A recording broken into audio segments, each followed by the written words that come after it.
Prej datës 1 korrik, Muzeu Kombëtar i Pavarësisë ka ndryshuar orarin e vizitave. Gjatë sezonit turistik, muzeu do të qëndrojë i hapur deri në orën 22 të mbrëmjes, ndërsa nëse ka ende vizitor, shërbimi do të vijojë edhe përtej këtij orari. Drejtoresha e Muzeut Kombëtar të Pavarësisë, Kozeta Alili, konfirmon se zgjatja e orarit është bërë për të dhënë mundësi turistëve vendase të huaj të vizitojnë muzeun në orare më të përshtatshme.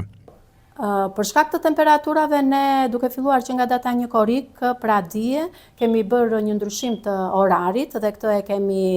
aplikuar, e kemi vendosur edhe tek faqja e muzeut, në Instagram dhe në Facebook, dhe kemi 9 me 12, pra me shkëputje, dhe 5 me 10. Dhe kjo u jep mundësi të gjithë turistëve, si vendas dhe të huaj, që në kulmin, në pikun e vapës, ata të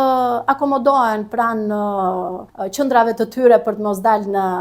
vende të nxehta, dhe e kanë këtë pjesë akomodimi pastaj rehatin për ta vizituar muzeun nga ora 5 deri në 10 të darkës. Sipas Alilit, të gjithë operatorët turistikë kanë vizitën në Muzeun Kombëtar të Pavarësisë pjesë të agjendës së tyre. Krahas grupeve turistike, muzeu vizitohet çdo ditë edhe nga familjar, të cilët kalojnë pushimet e tyre verore në qytetin e Vlorës. Të gjithë turoperatorët që vinë me të organizuar, në mënyrë të organizuar, ata e kanë në agjendën e tyre pjesën e vizitës në të muzeut. Por nuk duhet të anashkalojmë edhe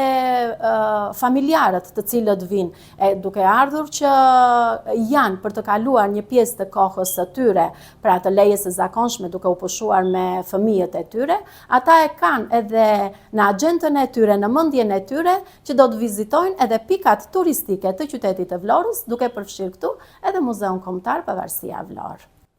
Muzeu Kombëtar i Pavarësisë do të funksionojë me orar të zgjatur deri në muajin shtator për të qenë sa më pranë turistëve dhe për të dhënë atyre mundësinë të vizitojnë në çdo moment të ditës pikërisht këtë muze.